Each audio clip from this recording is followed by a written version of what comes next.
मैं तो ये देखने की लालसा से चला आया कि महर्षि पुलस्त्य, जिनका यश निर्मल चंद्रमा के समान है, उनके वंश में उनकी कीर्ति को कलंकित करने वाला ऐसा कौन सा मूर्ख है जो श्री राम से बैर करने का साहस रखता है,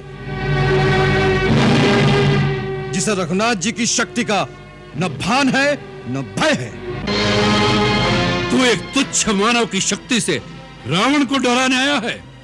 रावण, जिसे ब्रह्मा और स्वयं भगवान शिव से शक्तियां प्राप्त हुई हैं। यदि मैं भगवान शिव होता तो इस समय आपको यही उपदेश देता कि वत्स, मेरी शक्तियों और मेरी अनुकंपा का दुरुपयोग न करो। तूने धर्मपूर्वक तपस्या के द्वारा जो शक्तियां मुझसे पाई हैं, उनका प्रयोग विनम्रता से धर्म के कार्य में ही करो। यदि उनके कारण अपने अंदर पाप, अहंकार और अधर्म की प्रबलता आने दोगे तो उसका एक ही परिणाम होगा, विनाश, समूल विनाश।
नवग्रह देवी देवता और सकल दिक्पाल, सब अदृश्य भयभीत सब देखे हनुमत लाल, देखे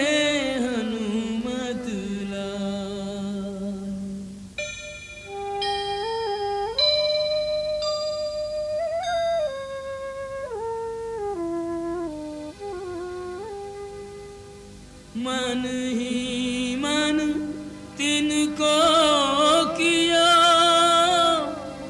तब हनुमंत प्रणाम, मुक्ति की आशा बंधी, सुर बोले जय राम, जय हनुमत जय।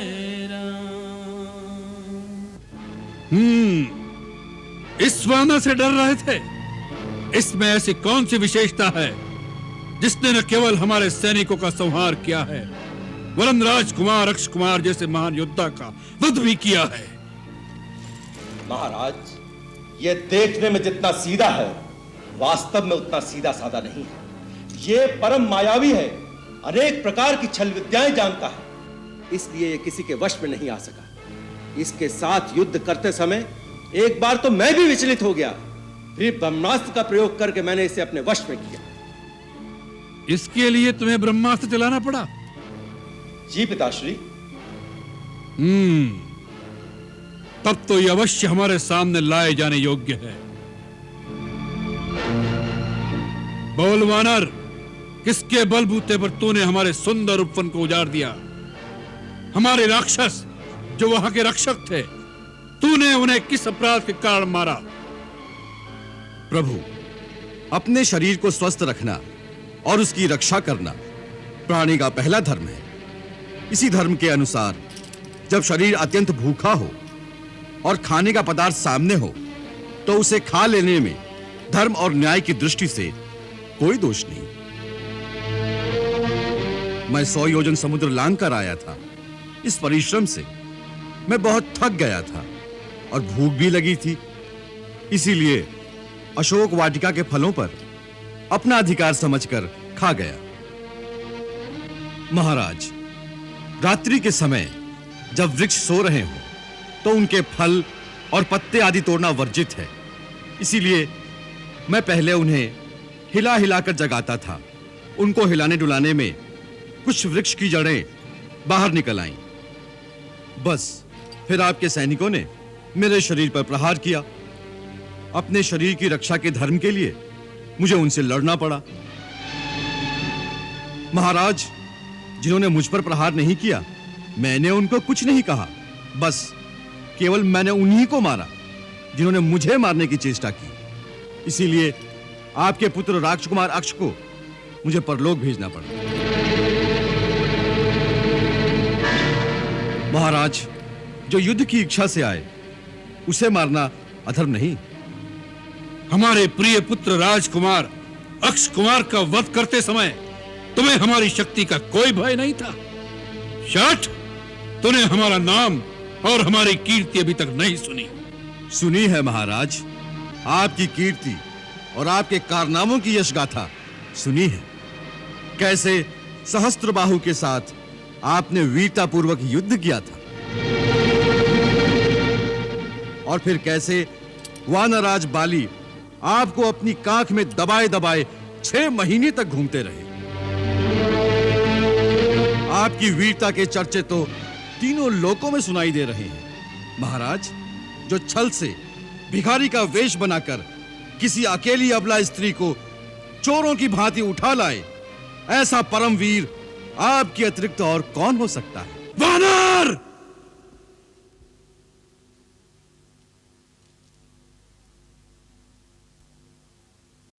हमारे दरबार में ऐसी दुष्टता से बात करने का साहस कोई नहीं कर सकता। सेनापति, जी महाराज। इसकी जीवा अभी काट दी जाए।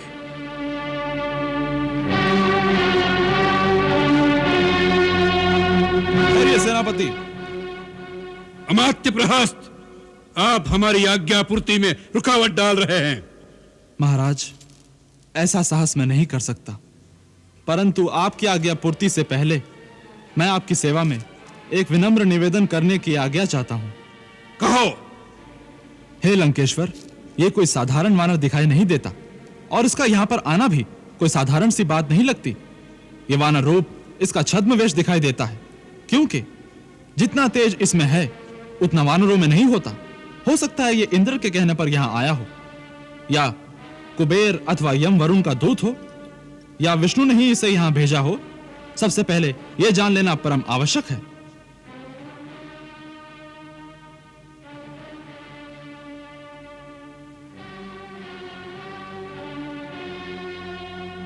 महाराज, मंत्रीवर प्रहस्त का कहना ठीक है। यह जानना परम आवश्यक है कि किसने इसे भेजा है और उसके पीछे किसी शत्रु या स्वयं देवताओं का क्या षड्यंत्र है।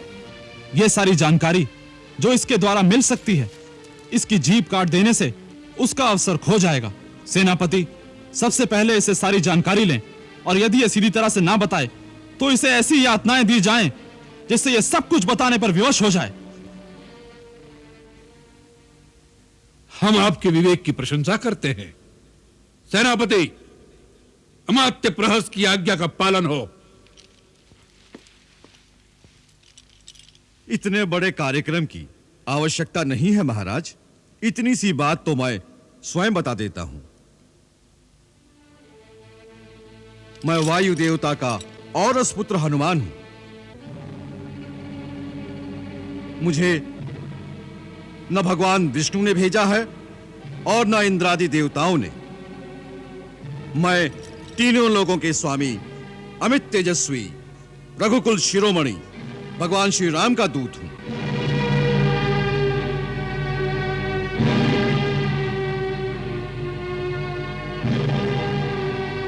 जिनकी भार्या सीता माता को तुम छल से हर लाए हो, मैं उन्हीं सीता माता का पता लगाने और आपको मिलने 100 योजन समुद्र लांघ कर आया हूं। मैंने सीता माता के दर्शन कर लिए हैं। अब आपसे मिलने के लिए ही मैंने इस प्रकार बांधा जाना स्वयं ही स्वीकार किया है। नहीं तो देवता और असुर तक मुझे किसी भी अस्त्र अथवा पाश में बांध नहीं सकते, क्योंकि मुझे ब्रह्मा जी से ऐसा वरदान मिल चुका है। मैं तो यह देखने की लालसा से चला आया कि महर्षि पुलस्त्य, जिनका यश निर्मल चंद्रमा के समान है, उनके वंश में उनकी कीर्ति को कलंकित करने वाला ऐसा कौन सा मूर्ख है जो श्री राम से बैर करने का साहस रखता है, जिसे रघुनाथ जी की शक्ति का न भान है न भय है। तू एक तुच्छ मानव की शक्ति से रावण को डराने आया है। रावण, जिसे ब्रह्मा और स्वयं भगवान शिव से शक्तियां प्राप्त हुई हैं। यदि मैं भगवान शिव होता तो इस समय आपको यही उपदेश देता कि वत्स, मेरी शक्तियों और मेरी अनुकंपा का दुरुपयोग न करो। तूने धर्मपूर्वक तपस्या के द्वारा जो शक्तियां मुझसे पाई हैं, उनका प्रयोग विनम्रता से धर्म के कार्य में ही करो। यदि उनके कारण अपने अंदर पाप, अहंकार और अधर्म की प्रबलता आने दोगे तो उसका एक ही परिणाम होगा, विनाश, समूल विनाश।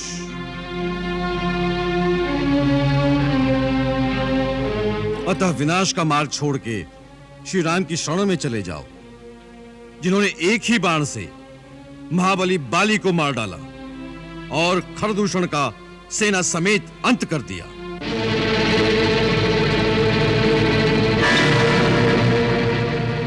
उन्हें पहचानो, वो सारे जगत के स्वामी हैं। तीनों लोकों में उनसे टक्कर लेने वाला कोई नहीं है। समस्त देवता, ब्रह्मा, स्वयं मैं भी उनके सामने सदा नतमस्तक रहते हैं। सुपुत्र, अब भी समय है। जानकी जी को लेकर उन शरणागत वत्सल की शरण में चले जाओ। चपल वानर, ये भगवान शिव के वाक्य हैं या तेरी भ्रमित बुद्धि के प्रलाप? वाह, अब वानर जैसे अधम प्राणी भी रावण को गुरु की भांति शिक्षा देंगे। अच्छी शिक्षा कहीं से भी मिले, ग्रहण कर लेनी चाहिए। राजन, आपका रूप और धैर्य अद्भुत है। आपका साहस अनोखा और कांति निराली है। आप में एक महान राजा के सभी लक्षण विद्यमान हैं। केवल मन की वृत्ति बदलने से ही आप वह स्थान प्राप्त कर सकते हैं जहां देवता आपकी पूजा करें। याद रखिए, धर्म विरुद्ध कार्य से सदा अनर्थ ही उत्पन्न होगा। पाप स्वयं ही अपने कर्ता को जड़ मूल से नाश कर देता है। अतः आप जैसे बुद्धिमान को दूसरे की स्त्री को घर में कैद रखने जैसा निंदित कार्य शोभा नहीं देता। यही एक पाप आपकी समस्त शक्तियों और सोने के महलों समेत इस लंका का नाश कर देगा। इस हंसते गाते देश में एक चित्कार के सिवा कुछ नहीं बचेगा। मृत आत्माओं को पानी पिलाने वाला भी कोई नहीं बचेगा। बस!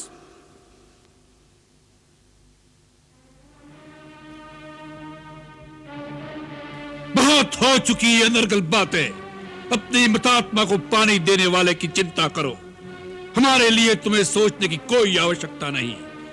ब्रह्मा जी के आशीर्वाद से देव, दानव, यक्ष, गांधर्व, किन्नर, नाग, असुर, यहां तक कि कोई भी योनि का प्राणी हमें नहीं मार सकता।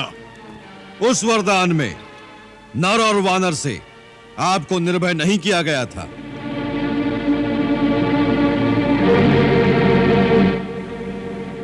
भगवान श्री राम इस समय नर रूप में है और सुग्रीव वानर है। राजन, मैं फिर हाथ जोड़कर कहता हूं, श्री राम के साथ द्रोह करने वाले को स्वयं शंकर, विष्णु ब्रह्मा भी नहीं बचा सकते।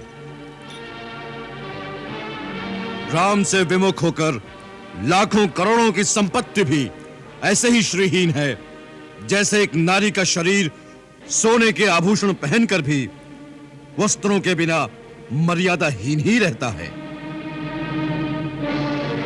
महाराज रावण, मैं आपको अंतिम चेतावनी देता हूं कि जिन्हें आप सीता समझ रहे हैं वो विष मिले भोजन के समान आपकी मृत्यु का संदेश है। सीता का रूप धारण करके आपके पास काल की फांसी आ पहुंची है। महाराज रावण, यह अंतिम चेतावनी है, नहीं तो मरने के लिए तैयार रहो। मैं स्वयं भी तुम्हें मृत्यु दंड देने की शक्ति रखता हूं, परंतु मुझे श्री राम की आज्ञा नहीं। वैसे भी यह गौरव श्री राम को ही मिलना चाहिए। मृत्यु दंड देने की शक्ति किसमें है, इस खल को ये बता दो। इसी समय इसका सिर काट दो।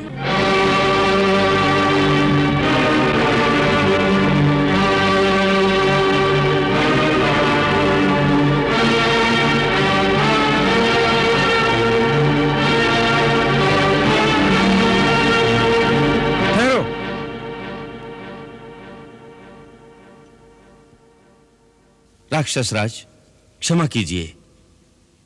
यदि आप क्रोधित न हो तो सेवक कुछ विनती करे।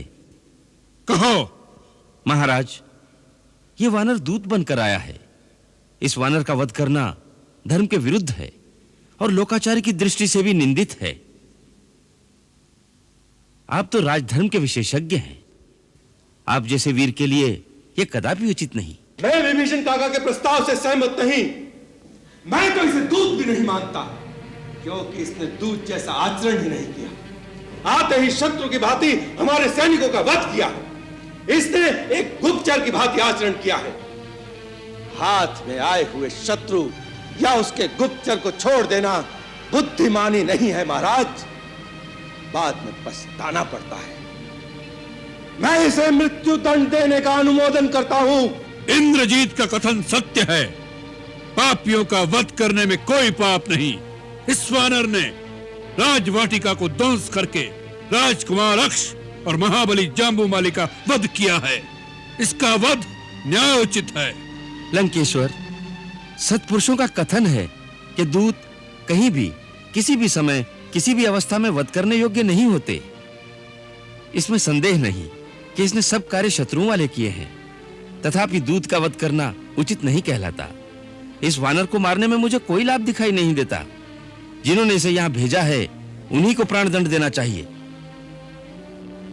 नीति और धर्म के मर्मज्ञ हमारे मंत्रीगण का क्या मत है? महाराज, मुझे क्षमा करें, परंतु मैंने किसी दूत के लिए मृत्यु दंड कभी नहीं सुना। यदि दूत मर्यादा का उल्लंघन करता है तो उसके लिए दूसरे प्रकार के बहुत से दंड उचित बतलाए गए हैं, जैसे अंग भंग कर देना या सर मुंडवा देना या उसके शरीर में कोई चिन्ह दाग देना। महाराज, दूत सदा अपने स्वामी के अधीन होता है, इसलिए वो अपने स्वामी के हित की ही बात करता है। इसलिए वो शत्रु की भांति व्यवहार करे तो भी वध के योग्य नहीं होता। मेरे मत में इसे कोई और दंड दिया जाना चाहिए।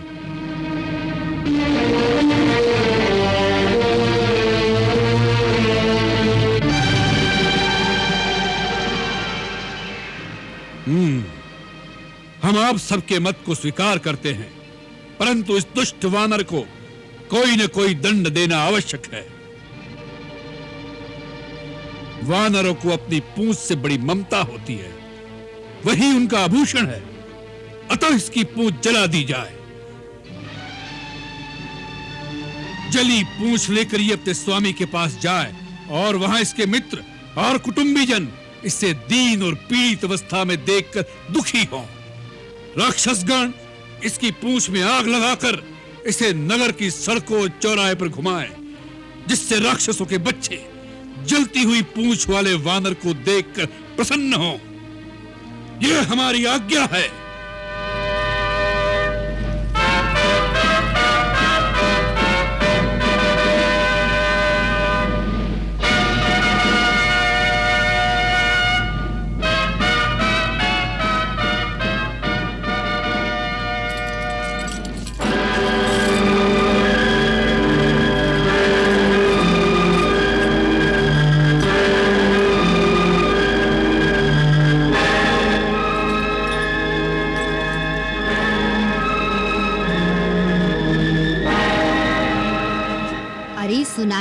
महाराज तो उसे जीवित दंड देने वाले थे, परंतु मंत्रियों के कहने से कि दूत का वध नीति विरुद्ध है, उन्होंने आज्ञा दी है कि उसकी पूंछ जलाकर अंग भंग कर दो। वानरों को तो अपनी पूंछ से बहुत ममता होती है, बहुत दुखी होगा। दुखी क्या होगा? आग में पूंछ जलेगी तो मछली की भांति तड़पेगा।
मायावी वानर है।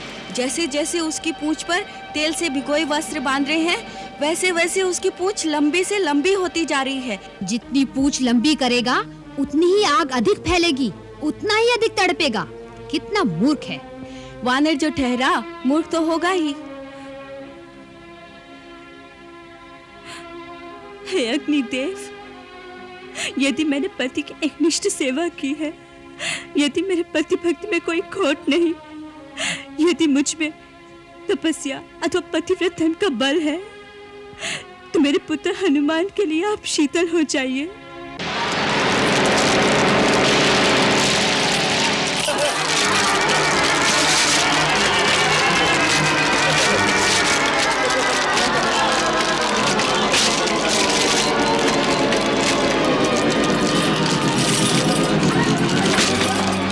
जय श्री राम।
देखिए स्वामी, जिनका एक दूत अकेले ही आपकी सारी लंका नगरी को जलाकर राख कर सकता है, स्वयं उनकी शक्ति का विचार कीजिए। ये शकुन अच्छे नहीं है नाथ। मैं आपसे फिर कहती हूँ कि सीता सारी लंका का सर्वनाश करने आई है, उसे राम के पास वापस भेज दीजिए। अब भी समय है नाथ। मंदोदरी, वीर पुरुषों की पत्नियां उन्हें कायरता की शिक्षा नहीं देती। सिंह एक बार जो शिकार मार लेता है, फिर उसे किसी के डर से वापस नहीं करता।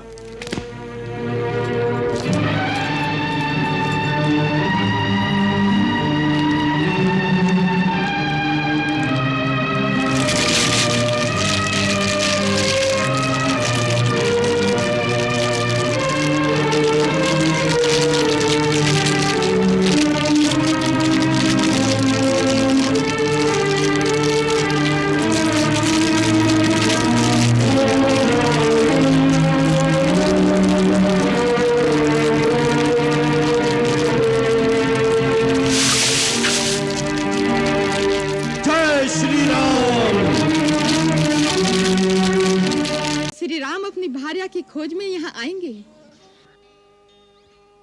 तुम उन्हें महाबली सुग्रीव तक पहुंचाने का मार्ग बताकर कहना कि वह सुग्रीव से मित्रता करके रावण पर अवश्य विजय पाएंगे और सीता सहित आनंद पूर्वक अयोध्या जाएंगे। ये भावी निश्चित है प्रभु। मेरे गुरुजी का यही आदेश था कि मैं आपके श्री चरणों की सेवा से भक्ति और आपके मुखारबिंद से भक्ति का ज्ञान पाऊं। हे राम, मुझे नीच कुल में उत्पन्न ये शरीर छोड़ने की आज्ञा देने से पहले मुझे भक्ति का ज्ञान प्रदान करो प्रभु। माता, मैंने गुरुजनों से जो नवदा भक्ति की महिमा सुनी है, वही अपने हृदय से कहता हूं। आप भी हृदय से ही धारण की।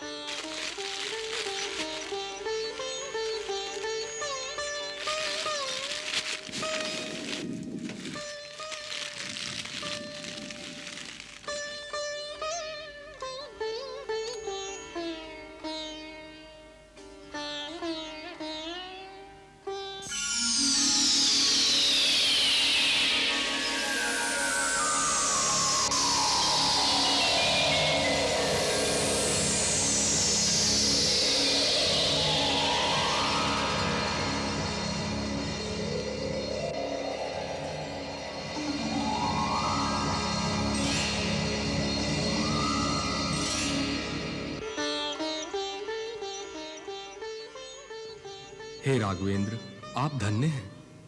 आपकी करुणामयी दृष्टि के कारण मैंने पूर्व के समान अपना सुंदर शरीर पुनः प्राप्त किया है। अब मैं अपने दिव्य ज्ञान से जो देख सकता हूं वो सुनाता हूं। रावण देवताओं के कोषाध्यक्ष महागंधर्व कुबेर का छोटा भाई है। पुलत्स्य ब्रह्म का पौत्र और ऋषि विशर्वा का पुत्र है। ब्रह्मा से वर पाकर वह दिग्विजयी हो गया है। वो दानवों अर्थात पूर्व देवताओं का राजा है। वही आपकी भार्या को लेकर दक्षिण दिशा में गया है।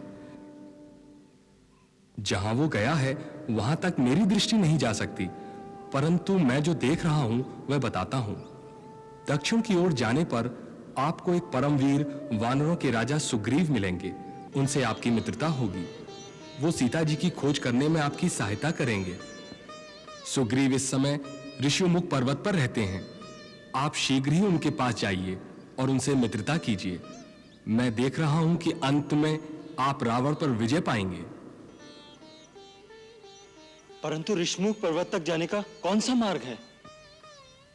आप पश्चिम दिशा को होते हुए दक्षिण प्रदेश के कई पर्वत और नदियों को पार करके पंपा सरोवर नाम के एक सुंदर सरोवर पर पहुंचेंगे। वहां महामुनि मतंग का आश्रम है। उनके तपोबल के प्रभाव से उस आश्रम के निकट जाने से ही प्राणी में हिंसा की समस्त वृत्तियां स्वयं ही नष्ट हो जाती हैं।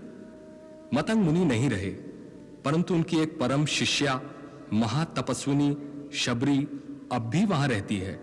वो अपने गुरु की आज्ञा अनुसार आपके आगमन की प्रतीक्षा कर रही है। वो आपको भगवान मानकर नित्य प्रति आपकी पूजा करती है। जब आप उससे मिलेंगे तो वो आपको महाबली सुग्रीव तक पहुंचाने का आगे का मार्ग बताएंगी। हे राम, आप शोक न करें, आप अवश्य विजयी होंगे। अब मुझे आज्ञा दीजिए।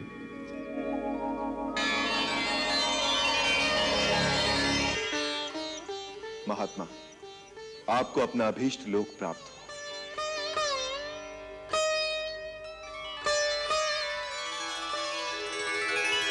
भिलनी परम तपस्विनी शबरी जाको नाम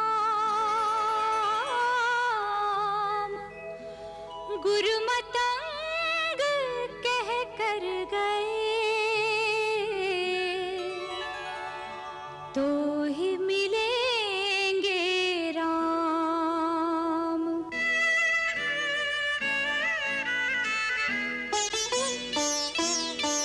कब दर्शन देंगे, कब दर्शन देंगे राम परम हितकारी, कब दर्शन देंगे राम दीन हितकारी। रास्ता देखत शबरी की उम्र गई सारी, रास्ता देखत शबरी की उम्र गई सारी।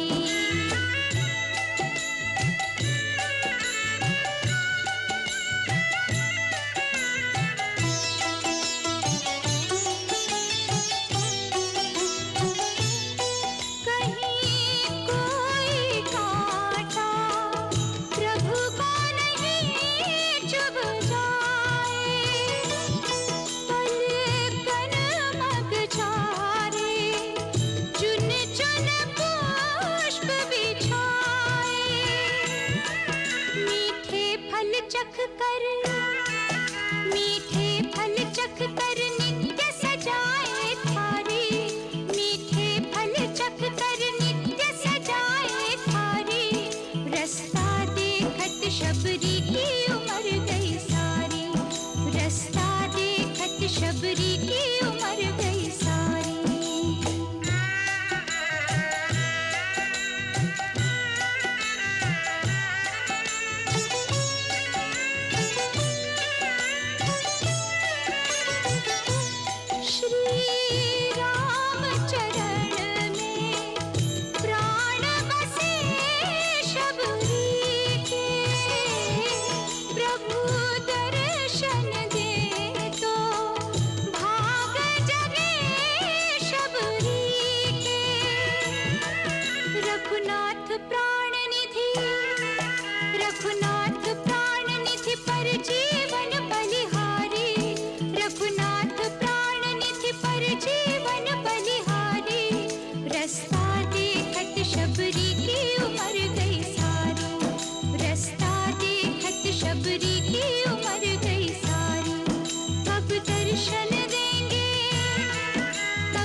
मेरे राहा,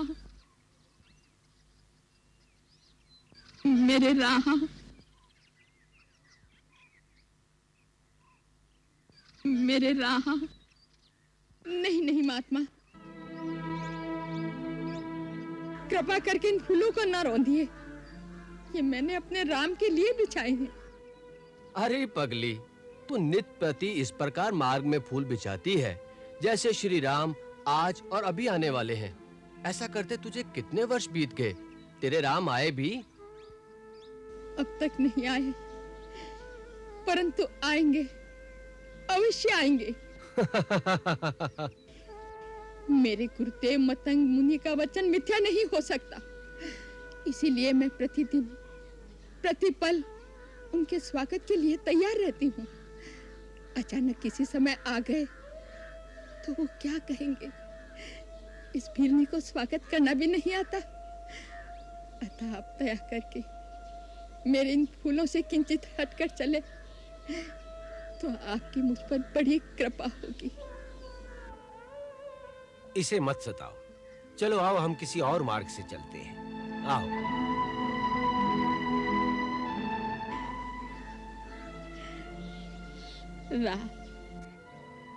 मुझे तो कभी-कभी ऐसा लगता है जैसे कि बिल्ली पागल हो गई हो सकता है, परंतु ये भी मत भूलो कि भक्ति और पागलपन में अधिक अंतर नहीं होता। सांसारिक दृष्टि से देखो तो भक्त पागल ही जैसा दिखाई देता है। शबरी महातपस्विनी है और उसे सिद्धि प्राप्त है, परंतु उसमें सिद्धि का अहंकार लेश मात्र नहीं है। यही एक सच्चे भक्त की निशानी है। जी गुरुदेव।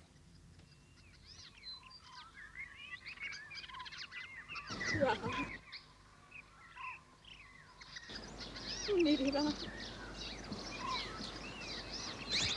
मेरे राम, मेरे राम। आप फिर आ गए मेरे फूलों में।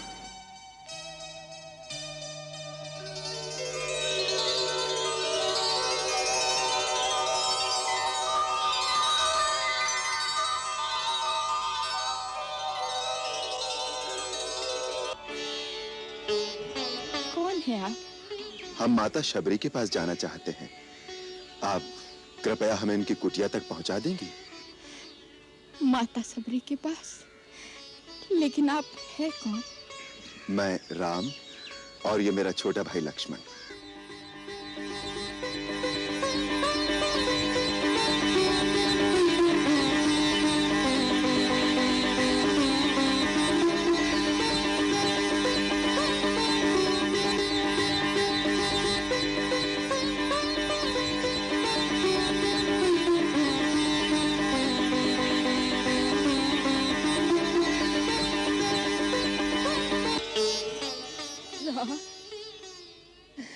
लक्ष्मण,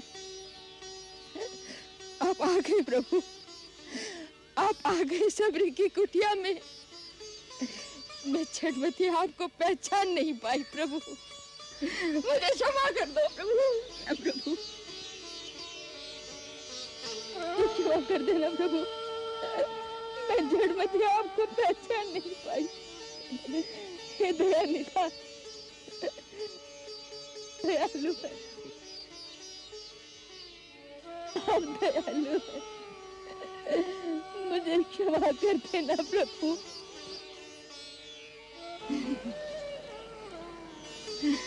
मेरे प्रभु, आइए आइए मेरे प्रभु, आइए।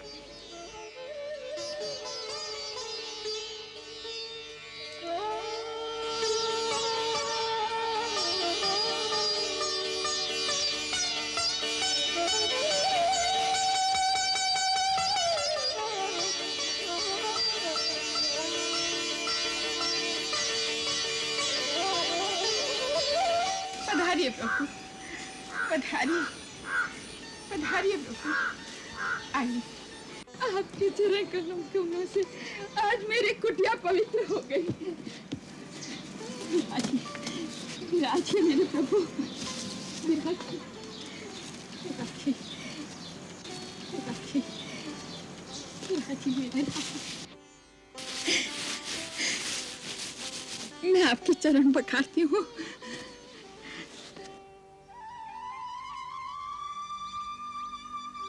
नहीं नहीं माता, अब इसकी कोई आवश्यकता नहीं। तुम्हारे स्नेह भरे अश्रुओं से मैं पहले ही पवित्र हो गया। प्रभु, आपको भूख लगी होगी ना? हाँ। मैं फल लेकर आती हूँ, फल लेकर आती हूँ प्रभु, अभी लाई। बरसों से प्रतिदिन आपके लिए मैं मीठे मीठे बेर लेकर आती हूँ प्रभु, बरसों से। खाइए।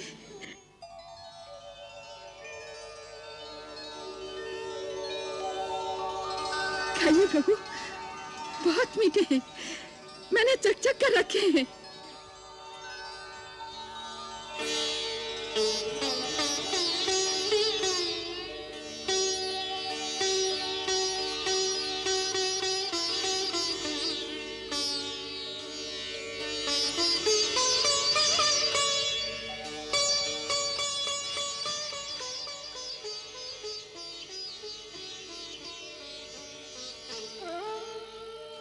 खाइए प्रभु।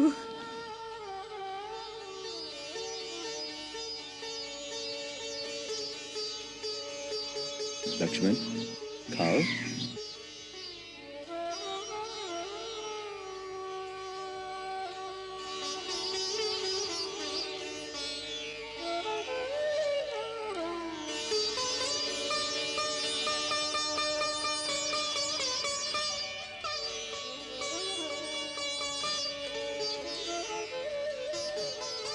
वाह, अच्छे है ना? मीठे हैं। इनकी प्रशंसा के लिए शब्द नहीं है मेरे पास। इतने वर्षों बाद ऐसा लगा जैसे माता कौशल्या अपने हाथ से खिला रही हो। लक्ष्मण, ऐसे मीठे फल तो भगवान को वैकुंठ लोक में भी नहीं मिल सकते। ये सब मेरे परम गुरु महामुनि मतंग की शक्ति का प्रभाव है। उनके तपोबल के प्रभाव से इस मतंग मन में फूल कभी नहीं मुरझाते, फल सदैव ताजे रहते हैं। इस आश्रम के चारों ओर समस्त प्राणी अपनी हिंसा वृत्ति छोड़ देते हैं। परम गुरु जहां बैठते थे, उनके चरणों में वन के सिंह और आश्रम की गाय बकरियां एक साथ पानी पीती थी।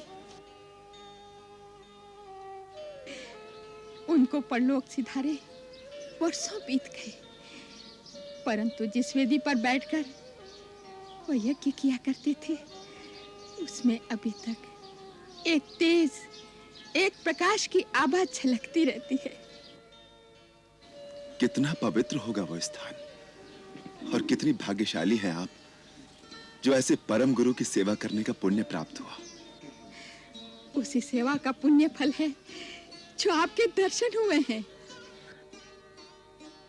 हे राम, साक्षात भगवान का दर्शन करके मेरे कई जन्मों के पुण्य फलीभूत हो गए हैं।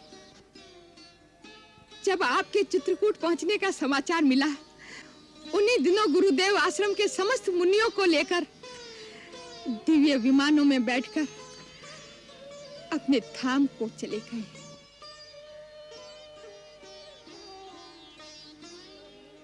मुझ में भक्ति भाव की प्रधानता देखकर उन्होंने विशेष कृपा के कारण मुझे इसी कुटिया में रहने का आदेश देकर कहा कि एक दिन श्री राम लक्ष्मण के साथ इस आश्रम में आकर तुम्हारे अतिथि बनेंगे।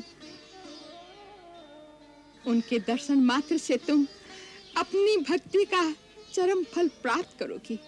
इसके पश्चात तुम हमारे पास आ जाना। उन्हें हमारे आने का ज्ञान था? हाँ प्रभु, उन्होंने कहा था कि श्री राम अपनी भार्या की खोज में यहाँ आएंगे। तुम उन्हें महाबली सुग्रीव तक पहुंचाने का मार्ग बताकर कहना कि वह सुग्रीव से मित्रता करके रावण पर अवश्य विजय पाएंगे और सीता सहित आनंद पूर्वक अयोध्या जाएंगे। ये भावी निश्चित है प्रभु। आपसे धनु नाम के गंधर्व ने जो कुछ कहा है, मैं उसका समर्थन करती हूँ। आपने ये समाचार सुनाकर जैसे अपने परम गुरु का आशीर्वाद मुझ तक पहुंचा दिया है। अब कृपा करके ये बताइए कि हम महाबली सुग्रीव तक कैसे पहुंचे? आप अनजान की बातें पूछते हैं प्रभु, तो बताती हूँ। यहाँ से आगे जाने पर आपको पंपासुर नाम का एक सुंदर सरोवर मिलेगा। उसके दक्षिण तट की ओर ऋष्यमुख और मल्याद्रि नाम के दो पर्वत शिखर दिखाई देंगे। सुग्रीव अपने 4 मंत्रियों सहित वहीं रहते हैं, जिनमें हनुमान नाम का आपका एक चिरपरिचित भक्त भी है प्रभु। उनके सहयोग से सुग्रीव से भेंट होने पर आपके द्वारा सुग्रीव का एक अभिष्ट कार्य भी पूर्ण होगा। आपके इस आश्वासन को मैं आपका आशीर्वाद मानता हूं माता।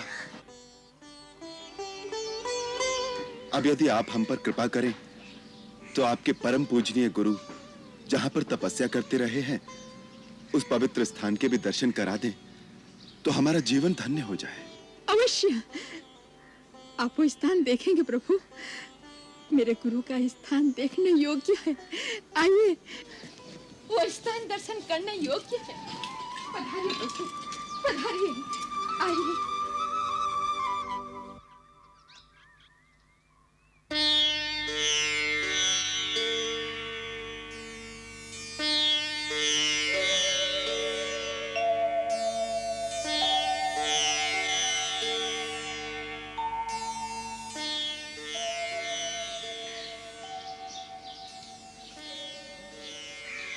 देखो लक्ष्मण, जब एक मनुष्य स्वार्थ की सीमा को लांघकर परमार्थ की भूमि में तपस्या करता है तो उसकी शक्ति में कितना तेज होता है। इन ऋषि ने हिंसा के प्रदेश में जो अहिंसा और धर्म की ज्योति जलाई थी, उसका प्रकाश इतने वर्षों में भी क्षीण नहीं हुआ। महामुनि, आप जहां भी हों, हमें आशीर्वाद दीजिए कि हम कर्तव्य और परमार्थ के पथ पर दृढ़ विश्वास के साथ आगे बढ़ें। माता, ऐसा लगता है जैसे आपने हमें अपने गुरु के साक्षात दर्शन करा दिए हैं। आपका धन्यवाद शब्दों में नहीं हो सकता। अब हमें जाने की आज्ञा दीजिए। आज्ञा तो उससे पहले आपको मुझे देनी होगी राघवेंद्र, और उससे भी पहले अपनी भक्ति और उसका ज्ञान मुझे देना होगा। माता, मैं तो केवल इतना ही जानता हूं कि भगवान के निकट जाति पाति, ज्ञान, धर्म, कुल, गुण और चतुराई का कोई मोल नहीं होता। वो तो केवल भक्ति के नाते को ही सच्चा नाता मानते हैं। फिर आप तो स्वयं परम सिद्ध और भक्ति की पराकाष्ठा हैं। मैं आपको क्या ज्ञान दे सकता हूं? नहीं प्रभु, मेरे गुरुजी का यही आदेश था कि मैं आपके श्री चरणों की सेवा से भक्ति और आपके मुखारबिंद से भक्ति का ज्ञान पाऊं। हे राम, मुझे नीच कुल में उत्पन्न ये शरीर छोड़ने की आज्ञा देने से पहले मुझे भक्ति का ज्ञान प्रदान करो प्रभु। माता, मैंने गुरुजनों से जो नवदा भक्ति की महिमा सुनी है, वही अपने हृदय से कहता हूं। आप भी हृदय से ही धारण कीजिए। नवधा भगत कहूं तो ही पाही, सावधान सुन धरु मन माही।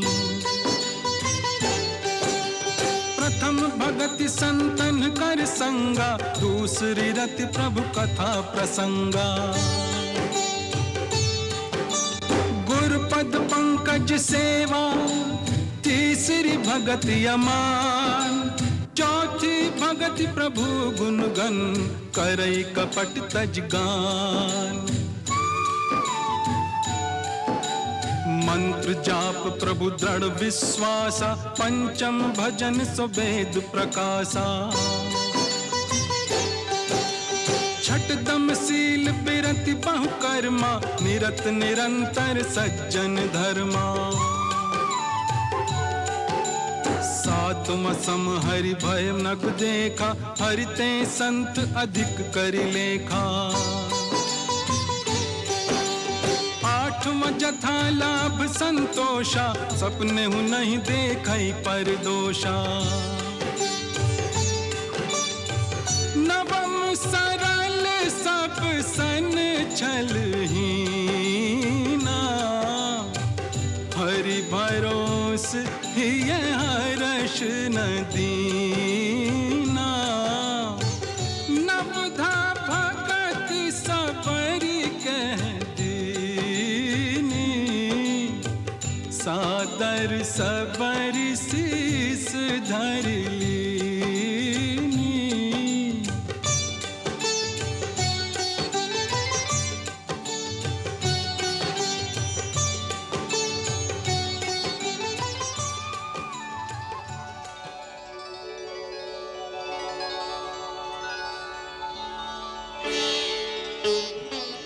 दयाल, आपने दीन जानकर जो इस सेविका पर कृपा की है, वह सदा बनाए रखना।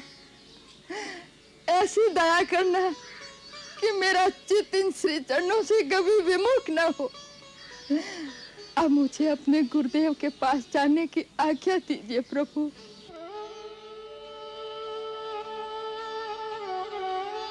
गुरुदेव के पास जाने की आज्ञा दीजिए प्रभु।